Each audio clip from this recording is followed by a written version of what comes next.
ഈ പ്രണയദിനവും റാണി പത്മിനി എന്ന മനോഹരിയായ ആ നായികയെ നമ്മൾ ആരും മറക്കാനിടയില്ല. ഒരു കാലത്ത് യുവാക്കളുടെ തന്നെ ഹരമായി മാറിയ 80കളിൽ ദക്ഷിണേന്ത്യൻ സിനിമയിൽ താരറാണിയായി വിലസിയ റാണി പത്മിനിയെ മലയാളികൾക്കും മറക്കാൻ കഴിയില്ല. റാണി പത്മിനി എന്ന യുവസുന്ദരി ക്രൂരമായി കൊല്ലപ്പെട്ടിട്ട് 36 വർഷം തികയുകയാണ് ഈ വരുന്ന ഒക്ടോബറിൽ. കൊല്ലപ്പെടുമ്പോൾ താരത്തിന് 24 വയസ്സു മാത്രമായിരുന്നു ഉണ്ടായിരുന്നത്. പ്രശസ്തിയുടെ കൊടുമുടിയിൽ ആയിരുന്ന ഒരു ചെറുപ്പക്കാരി തന്നെയായിരുന്നു റാണി പത്മിനി. സ്വന്തം ഈ ഒരു ചെറിയ പ്രായത്തിൽ തന്നെ തനിക്ക് ജീവൻ പൊലിയേണ്ടി വന്നതും സിനിമയോടുള്ള അമിത ആവേശവും അതുപോലെ തന്നെ സ്വത്തുക്കളും പണവും ഒക്കെ തന്നെയായിരുന്നു. റാണി പത്മിനിയുടെ കഥയാണ്, അല്ലെങ്കിൽ റാണി പത്മിനിയെക്കുറിച്ചുള്ള കൂടുതൽ കാര്യങ്ങൾ തന്നെയാണ് ഇന്ന് നമ്മൾ തുറന്നറിയുന്നതും. മദ്രാസിലെ അണ്ണാനഗറിലാണ് റാണി പത്മിനി ജനിച്ചത്. റാണിയുടെ അമ്മയായ ഇന്ദിരയുടെ സിനിമാ മോഹമാണ് മകളെയും സിനിമയിൽ എത്തിക്കുന്നത്. തനിക്ക് നേടാൻ സാധിക്കാത്തത് തൻ്റെ മകൾ നേടണമെന്ന് അവർ അധികമായി ആഗ്രഹിച്ചിരുന്നു. ഹിന്ദി സിനിമയിൽ നായികയാകാനുള്ള ശ്രമങ്ങൾ പരാജയപ്പെട്ടതോടെ അമ്മയും മകളും സിനിമാ മോഹവുമായി മദ്രാസിലെത്തുന്നു. എത്തിയ ഉടൻ തന്നെ അണ്ണാനഗറിലെ 18 നമ്പർ അവന്യൂ എന്ന ആഡംബര ബംഗ്ലാവ് റാണി പത്മിനിയും അമ്മ ഇന്ദിരയും വാടകയ്ക്കെടുക്കുന്നു. പിന്നാലെ 3 ജോലിക്കാരെ ആവശ്യമുണ്ടെന്ന് കാണിച്ച് ഇവർ പത്രത്തിൽ പരസ്യം നൽകി. ഇവിടെ നിന്നായിരുന്നു റാണി പത്മിനിയുടെ കറുത്ത ദിനങ്ങളുടെ എണ്ണം ആരംഭിക്കുന്നത്. റാണി പത്മിനിയുടെ പത്രപരസ്യം കണ്ട് 3 പേർ ജോലിക്കെത്തുന്നു. വാച്ച്മാൻ, അടുക്കളക്കാരൻ, ഡ്രൈവർ എന്നീ തസ്തികകളിലേക്കായിരുന്നു അവർ ആളെ തേടിയത്. പരസ്യം കണ്ട് ഡ്രൈവറായി ജോലി ലഭിക്കുന്നതിനായി ജബരാജ് എന്നൊരാൾ എത്തി. ഇയാൾക്ക് ജോലി ലഭിച്ച് കൃത്യം 1 മാസം കഴിഞ്ഞപ്പോൾ വാച്ചറായി ജോലി നോക്കാൻ ലക്ഷ്മി നരസിംഹൻ എന്നൊരാളുമെത്തി. കാർ മോഷണക്കേസിൽ നിരവധി തവണ ശിക്ഷ അനുഭവിച്ചിട്ടുള്ള കുറ്റവാളിയായിരുന്നു ലക്ഷ്മി നരസിംഹൻ. ജബരാജും ലക്ഷ്മി നരസിംഹനും സുഹൃത്തുക്കളായിരുന്നു. ഇവർക്ക് പിന്നാലെ ഗണേശൻ എന്നൊരാളും പാചകക്കാരനായി എത്തി. അണ്ണാനഗറിൽ താമസിച്ചുകൊണ്ടാണ് റാണി പത്മിനി തന്റെ സിനിമാ ജീവിതം ആരംഭിക്കുന്നത്. 1981 കഥയറിയാതെ എന്ന ചിത്രത്തിലൂടെയാണ് റാണി പത്മിനി സിനിമാ രംഗത്തേക്ക് പ്രവേശിക്കുന്നത്. എന്നാൽ ചിത്രം അത്ര ശ്രദ്ധിക്കപ്പെട്ടില്ല. പിന്നാലെ പുറത്തിറങ്ങിയ മുൻനിര താരങ്ങൾ അണിനിരക്കുന്ന സംഘർഷം എന്ന ചിത്രമാണ് റാണി പത്മിനിയുടെ തലവര മാറ്റുന്നത്.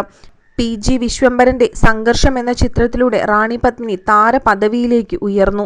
പിന്നാലെ തമിഴ്, തെലുങ്ക് സിനിമകളുടെ നായിക പദവിയും റാണി പത്മിനി സ്വന്തമാക്കി. താരമൂല്യവും പണവും വർദ്ധിച്ചതോടെ താൻ താമസിച്ചിരുന്ന വാടക വീട് സ്വന്തമാക്കാൻ ഇവർ ആഗ്രഹിച്ചു.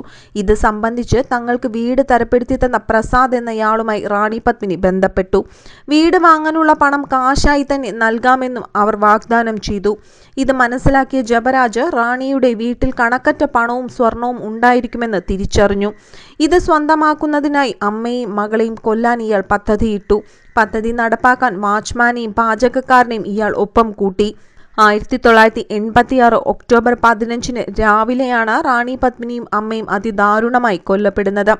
രാത്രിയിൽ അമിതമായി മദ്യപിക്കുന്ന ശീലം റാണി പത്മിനിക്കും അമ്മയ്ക്കും ഉണ്ടായിരുന്നു. അന്ന് രാത്രിയും അമ്മയും മകളും നന്നായി മദ്യപിച്ചിരുന്നു. ഇടയ്ക്ക് റാണി പത്മിനി അടുക്കളയിലേക്ക് പോയ തക്കം നോക്കി ഇന്ദിരയെ ജബരാജ് കുത്തി വീഴ്ത്തി. ഏകദേശം 10ലധികം കുത്തേറ്റ മുറിവുകൾ ഇവരുടെ മൃതദേഹത്തിൽ ഉണ്ടായിരുന്നു.